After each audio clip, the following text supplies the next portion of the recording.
আসসালামু আলাইকুম ওয়া রাহমাতুল্লাহ। তবে কি আওয়ামী লীগ বিএনপি একসাথে রাজনীতির মাঠে নামছে?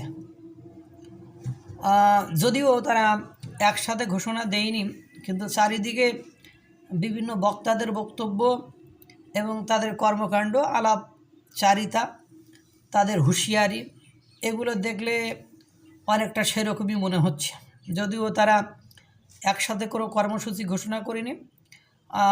আওয়ামী লীগের ফেসবুক ভেরিফাইড পেজে তারা একটা ফেব্রুয়ারি জুড়ে বিক্ষোভ সমাবেশ কর্মসূচি হরতালের একটা লিস্ট তালিকা দিয়েছে। সেখানে দ্রব্যমূল্যের ঊর্ধ্বগতি সহ বিভিন্ন মামলা, তারপরে মানে রাজনীতিতে ফিরে আসার যে প্রক্রিয়া, সেগুলো বিভিন্ন একটা বড় ধরনের লিস্ট ঘোষণা করেছে। এবং ফেব্রুয়ারির মাঝামাঝি তারা সরকারের বর্তমান সরকারের বিরুদ্ধে হরতাল, বিক্ষোভ, সমাবেশ এগুলো করবে, এরকম কথা বলেছে।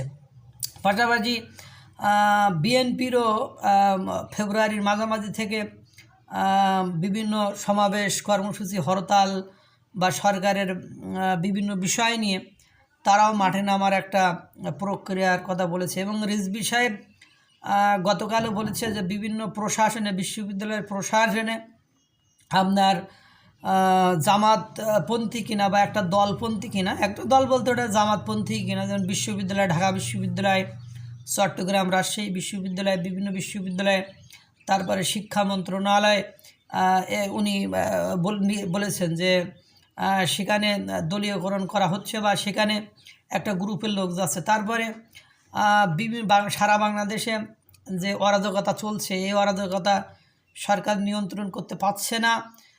পাশাপাশি বিভিন্ন ব্যক্তি বিভিন্ন ধরনের যে মুড মশান দেখাচ্ছে, তাতে করে এবং মুক্তিযোদ্ধার বিরুদ্ধে যে বিভিন্ন ব্যক্তি বিভিন্ন কথা বলতেছে বা স্টেপ গ্রহণ করতেছে, সংবিধান সংশোধনের যা বিষয়টা, যেখানে জাতীয়তাবাদ বাদ দেওয়ার চিন্তাভাবনা, তারপরে আপনার মুক্তিযোদ্ধাকে বিলীন করা, এই সবগুলো বিষয় মিলে আওয়ামী লীগ এবং বিএনপির একটা মানে বিরোধী পক্ষ হয়তো বা সৃষ্টি হয়েছে, যে পক্ষের সাথে সম্মিলিত প্রচেষ্টা ছাড়া কোনোভাবে ট্যাকেল দেওয়া সম্ভব হবে না বা সম্ভব নয়, এরকম ভেবে তারা ইন্টারনালি একটা চুক্তি করে বা সমঝোতা করে বা নামছে কিনা, এটাও কিন্তু একটা ভাবার বিষয়। কারণ আওয়ামী লীগ তার ভেরিফাইড ফেসবুকে বিভিন্ন কর্মসূচির কথা বলেছে। পাশাপাশি বিএনপির বিভিন্ন নেতারাও